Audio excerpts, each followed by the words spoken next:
یہ تو خمینی صاحب نے کیا ہے، آیت اللہ خمینی صاحب نے، کہ انہوں نے یہ ایران کے شیعوں کو باور کرایا کہ بھائی جب آئیں گے حضرت مہدی آ جائیں گے، لیکن ہم اب ہاتھ پر ہاتھ رکھ کر بیٹھے رہیں، باطل کو چیلنج بھی نہ کریں، ہمیں کچھ تو کرنا چاہیے، وہ ہاتھ پاؤں ہلانے چاہیے، اور کچھ نہیں تو مہدی کا راستہ جو ہے صاف کرنا چاہیے، تمہید کرنی چاہیے، ان کے راستہ ہموار کیا جائے۔ تو یہ ان کی بڑی عظمت ہے آیت اللہ خمینی صاحب کی کہ اہل تشیع ایران کے جو ہے ان سے انہوں نے یہ بات منوا لی کہ ہم بالکل انرٹ نہیں بیٹھے رہیں گے، بلکہ اب انہیں نائب امام قرار دے کر اور ولایت فقیہ کے فلسفے کے حوالے سے، یہ دو چیزیں ان کی جو ہیں بنیادی فلسفے کی ہیں، وہ اس وقت میرا موضوع نہیں ہے، انہوں نے عوام کو ایسا کھڑا کیا ہے کہ 20,000 سے لے کر 30,000 کے درمیان انسانوں نے جانیں دے دی، عورتوں کے جلوس نکلے، شیرخوار بچہ گود میں ہے عورت کے، اور گولی کھا رہی ہے اور مر رہی ہے، گر رہی ہے۔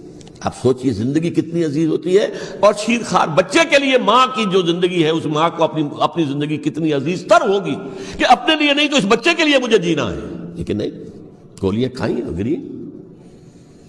یہ جذبہ انہی میں ہے۔ واقعہ یہ ہے کہ اہل سنت کے اندر یہ جذبہ نہ ہونے کے برابر ہے، یہ میں واشگاف الفاظ میں کہہ رہا ہوں۔ پورے عالم اسلام میں صرف شیعہ ایران ایسا نکلا ہے کہ جس نے بادشاہت کا خاتمہ کیا، باقی سعودی عرب میں بادشاہت بیٹھی ہوئی ہے، ڈٹ کر بیٹھی ہوئی، اربوں ڈالر کا ایک ایک محل بنتا ہے ان بادشاہوں کا، اور سنی سن ہے، سن،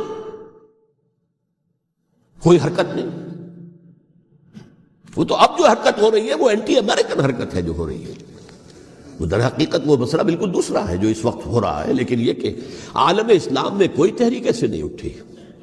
یہ اہل تشیع میں ہے جو بالکل استثنائی بات ہے کہ انہوں نے جو ہے ایک ایسا بادشاہ جس کو کہا جاتا تھا کہ اس کا جو اسلحہ خانہ ہے وہ ایشیا میں سب سے بڑا اسلحہ خانہ ہے، جو 2500 سالہ پرانی جو ایک عظمت تھی ایران کی، اس کو دوبارہ تازہ اور زندہ کرنا چاہتا تھا۔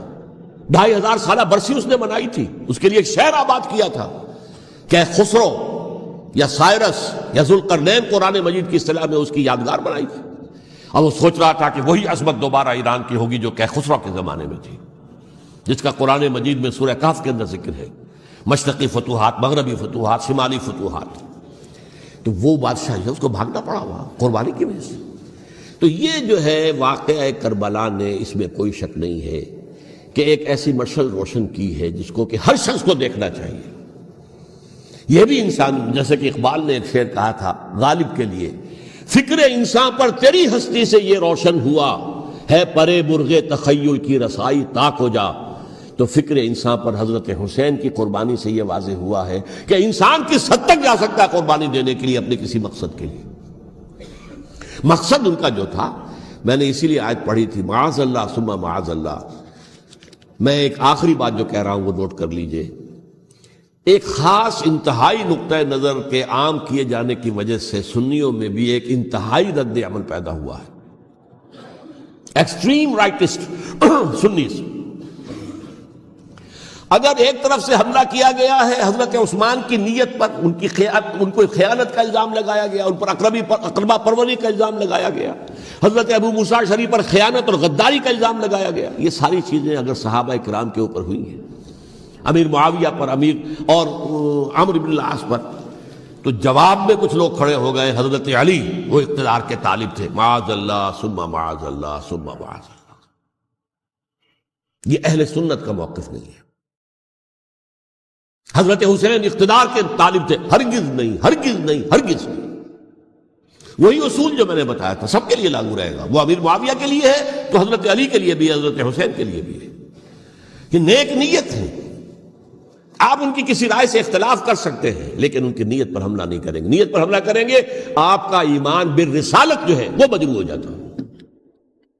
یہ رسول کے ساتھ بھی ہے، رسول نے ان کا تزکیہ کیا، یتلو علیہم آیاتہ ویزکیہم، اس کا سارا عمل محمد کا کیا ہوا ہے صلی اللہ علیہ وسلم۔ تو صحابی کے معاملے میں یہ ہمارے ہاں ان کو اہل سنت جو ہیں جو معتدل مزاج کے، اکثریت ان کی، یہ تو چند لوگ ہیں، ذرا قلم چلا لیتے ہیں تو ان کی بہت سی کچھ چھوٹی چھوٹی کتابیں بھی شائع ہو گئی ہیں بہت، لیکن انہیں اہل سنت نے قرار دیا ناسبی یا خارجی۔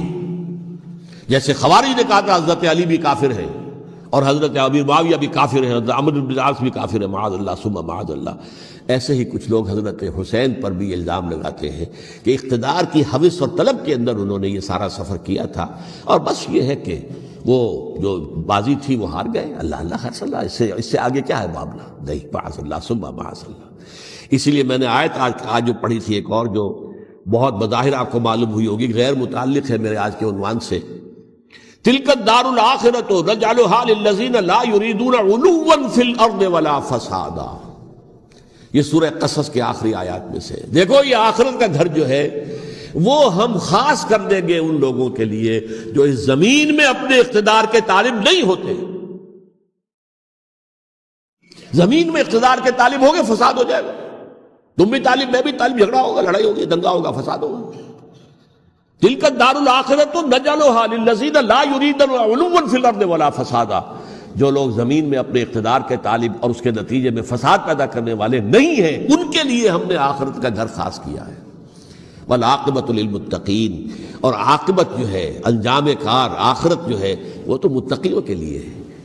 اسی میں آئیں گے سب صحابہ کرام، خواہ وہ حضرت علی ہیں رضی اللہ تعالیٰ عنہ، اور خواہ وہ حضرت امیر معاویہ ہیں، حضرت عثمان ہیں رضی اللہ تعالیٰ عنہما، خواہ حضرت حسن ہیں، حضرت حسین ہیں رضی اللہ تعالیٰ عنہما، خواہ عبداللہ ابن زبیر ہیں، خواہ عبداللہ ابن عباس ہیں، خواہ عبداللہ ابن عمر ہیں رضی اللہ تعالیٰ عنہم اجمعین۔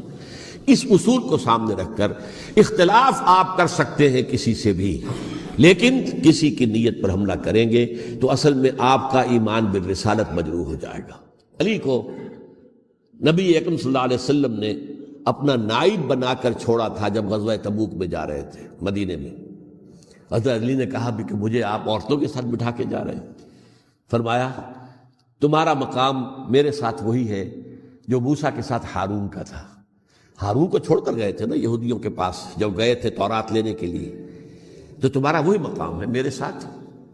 تو یہ حضرت علی ہے رضی اللہ، ان کے بارے میں ان کی کیا عظمت میری نگاہ میں۔ تو یہ 3 کتابچے ہیں، مجھے نہیں معلوم تیسرا یہاں ہے یا نہیں ہے، بہرحال آپ لوگوں کو ریکمینڈ کر رہا ہوں کہ ان کا مطالعہ کریں۔ اب یہ کہ آخری بات یہ ہے کہ اصل ہمارے کرنے کا کام کیا ہے۔ دیکھیے کیوں نہیں کیا کسی نے بھی خروج کا معاملہ، وہ میں واضح کر چکا ہوں، بغاوت نہیں کی۔ کیوں؟ ایک تو ریاست اور حکومت میں فرق نہیں تھا، ذرا کھڑا ہو اور وہ باغی قرار پائیں گے، واجب القتل ہو جائیں گے، فتوے کی زد میں آ جائیں گے، یہ معاملہ تھا۔ اور دوسرے یہ کہ عمارت پوری گری نہیں تھی، ایک منزل گری تھی نا۔ آج ہم کہاں کھڑے ہیں؟ پوری عمارت گری ہوئی ہے، نہ شرعی عدالتیں ہیں، نہ شرعی فیصلے ہیں، نہ احکام الہی نافذ ہیں، نہ حدود اور قصاص کے معاملات، کچھ بھی نہیں۔ ہمارا فرض کیا ہے؟ حضرت حسین کی مدح کرتے رہیے، تعریف کرتے رہیے، صحابہ کرام کی مدح کرتے رہیے، مدح صحابہ، اس کے لیے مجلسیں قائم ہو رہی۔ بھائی کر کیا رہے ہو؟ تھے تو آبا وہ تمہارے ہی، مگر تم کیا ہو؟ ہاتھ پر ہاتھ دھرے منتظر فردا ہو۔ تلک امۃ قد خلت لہا ما کسبت ولکم ما کسبتم۔ وہ تو ایک امت تھی جو چلی گئی، اللہ کے ہاں پہنچ گئے، جو کچھ انہوں نے کمایا وہ ان کے لیے، تمہارے لیے نہیں ہے۔ تمہارے لیے وہ ہوگا جو تم کماؤ گے۔ ہمارے لیے راستہ اب یہی ہے کہ خلافت راشدہ کے مکمل نظام کو اثر نو قائم کرنے کے لیے منہج انقلاب نبوی کو اختیار کریں۔ میری کتاب اس پر، کیسٹس اس پر، آڈیو کیسٹس، ویڈیو کیسٹ، سی ڈیز، نہ معلوم ڈی وی ڈی، سب کچھ موجود۔ سیرت النبی پر تو میں عرض کر چکا ہوں، فلسفہ سیرت النبی سمجھنا ہے تو میری کتاب پڑھیے، ورنہ سیرت النبی آپ پڑھ لیں گے، واقعات معلوم ہو جائیں گے، فلسفہ سیرت سامنے نہیں آئے، اس کا آپ مطالعہ کریں گے میری کتاب سے۔ اور دوسرے یہ کہ یہ خلافت قائم کرنے کے لیے جو جد و جہد ہم کر رہے ہیں، تحریک خلافت پاکستان جس کا میں داعی ہوں ادنا سا، وہ تنظیم نہیں ہے، میں اس کا امیر نہیں، وہ ایک تحریک ہے۔ جیسے تحریک پاکستان کہلاتی تھی، جس کی تنظیم تھی مسلم لیگ، پارٹی کا نام مسلم لیگ تھا، لیکن تحریک پاکستان، اس طرح تحریک خلافت پاکستان وہ ہم نے چلائی ہے تنظیم اسلامی کے تحت۔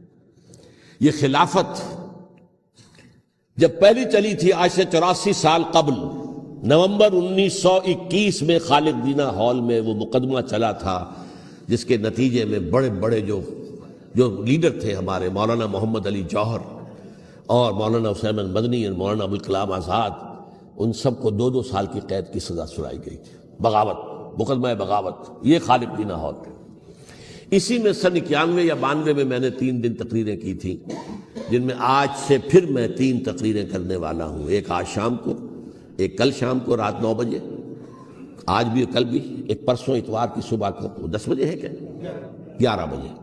تو ان میں آپ حضرات شرکت فرمائیں، تاکہ اصل جو ہمارے کرنے کا کام ہے، تاریخ کو بھی سمجھنا چاہیے، تاریخ کے عوامل کیا ہیں، کیا پس پردہ عوامل کار فرما تھے، کیا کسی شے کی اصل حقیقت ہے، وہ سمجھنا چاہیے۔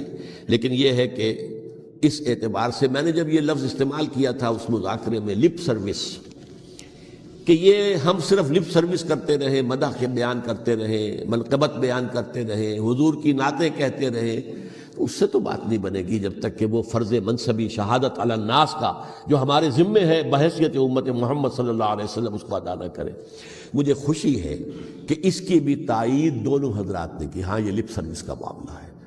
اللہ تعالی حضرت حسین کے نقش قدم پر چلتے ہوئے، بلکہ اصل میں تو ہمارے لیے اسوہ رسول ہے محمد صلی اللہ علیہ وسلم کا، اس پر چلتے ہوئے ہم پاکستان میں اسلام کا نظام خلافت قائم کرنے کی جد و جہد کریں۔ اقول قولی ھذا واستغفر اللہ لی ولکم ولسائر المسلمین والمسلمات۔